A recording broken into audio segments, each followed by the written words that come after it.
Hey YouTube, welcome to Foxy's Guitar Channel. Les Paul. No, he likes his Les Pauls. There's a lot of Les Pauls. This I wasn't aware of the model, the Les Paul 100. My pal Richie used to have one of these back in the day in my first band. And as far as I can tell, this one starts as 2016. This was this must have been about 1998, so his was obviously about a 1997, 1998 one.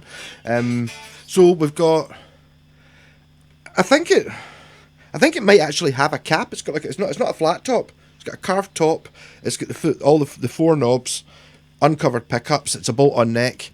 It's got a neck repair, which I just did. That's kind of why I'm strung it back up again. Kind of looks a bit ugly, but that's me just sanding it smooth.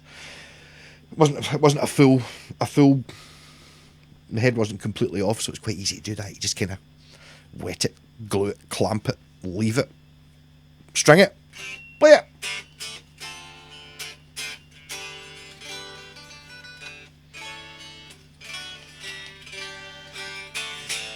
Yeah, so this does not fall into the category of those epiphone Les Pauls that I was complaining about, because this one, I don't know, some of them maybe just been bolt neck and not having the binding, because this isn't that's not a Les Paul standard. It's not, so this would be the Studio. I'm pretty sure the one Richie had was actually called a Les Paul Studio. But there's quite a few in the Epiphone Les Paul range. You know, they start off, I think the cheapest one's the Les Paul Special 2, so you only get two knobs, and the pickup selector's down here, and it's a flat top, and it only comes in like matte colours, and then you go up a wee bit and you get the one that's got like four knobs, and the pickup selector's up here, and then you get the next one up would be this one where it's got like a carved top, or maybe this would be, because it's glossy, would maybe be an extra 50 quid over the sort of matte black one. And then the next one up you would get the one with probably this hardware with the open coil pickups, but it's got binding and it's a set neck, and then you get the one that's got the standard, which has got the block inlays. I like this level. Nice. And this is of the era. Like the pickups and the hardware in this are way better than in the Samick one. My Epiphone SG, which is a G400. I don't think 400 and 100 runs about the same. It's probably about the same level as this.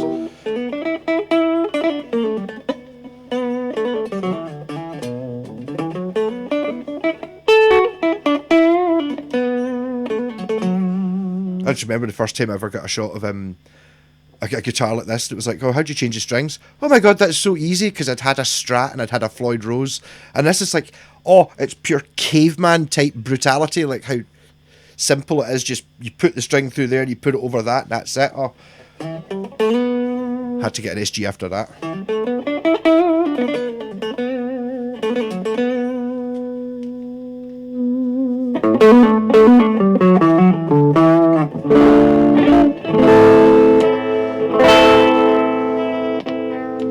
No coil splits, because it's a Les Paul, and Les Pauls don't come with coil splits.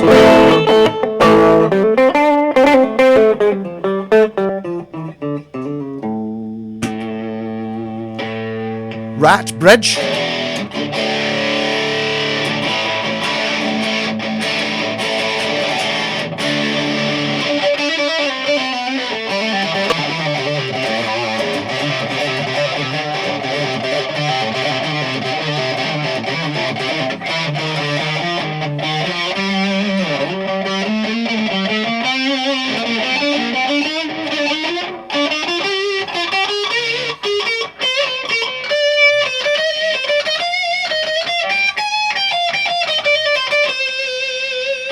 There's more neck pickup stuff there. Let's tone.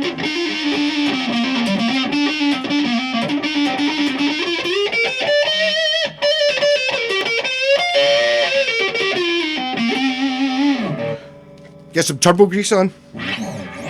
That's the thing with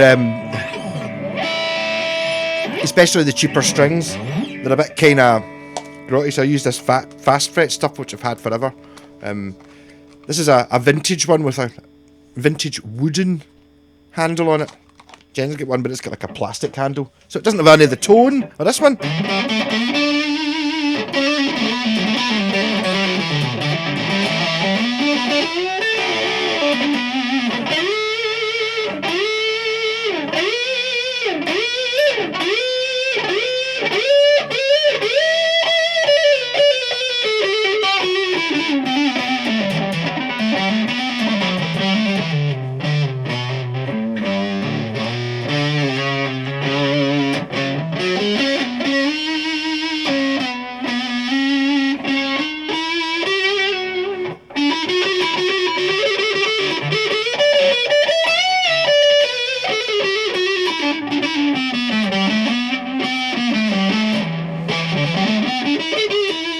that amazing how I can keep going even though I'm playing notes that are all completely wrong? Just pig-headed ignorance to accept facts and look them in the face and just keep going anyway. Eventually I'll stop.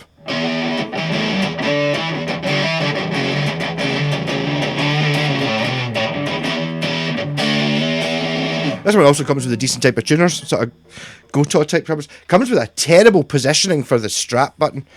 The strap button was actually missing, but it's one of those ones. I think this is I always remember this when I very first started playing the guitar. Everyone who had a Les Paul, this strap button would pull out.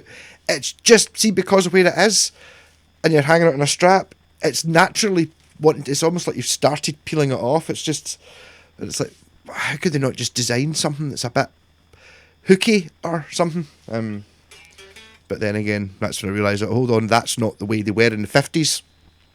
So people would rather have them the way they were in the 50s, when they're probably going to fall off at some point, rather than just having like a better bolt put in. You're like, oh! That would have been the late 90s, so vintage guitars did exist then, with that whole concept of, you need to do that. Why was it? Can't get used to having 2 volume controls.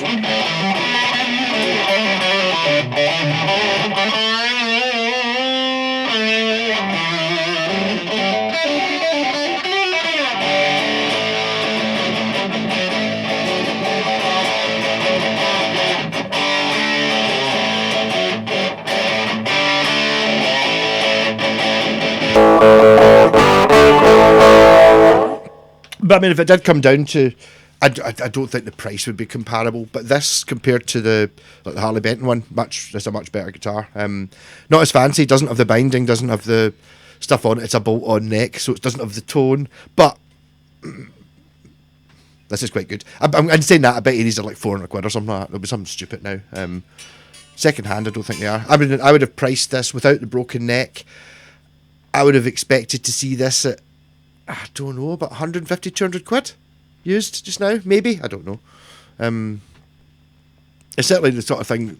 It's not the sort of thing you find for £100. I don't think this level.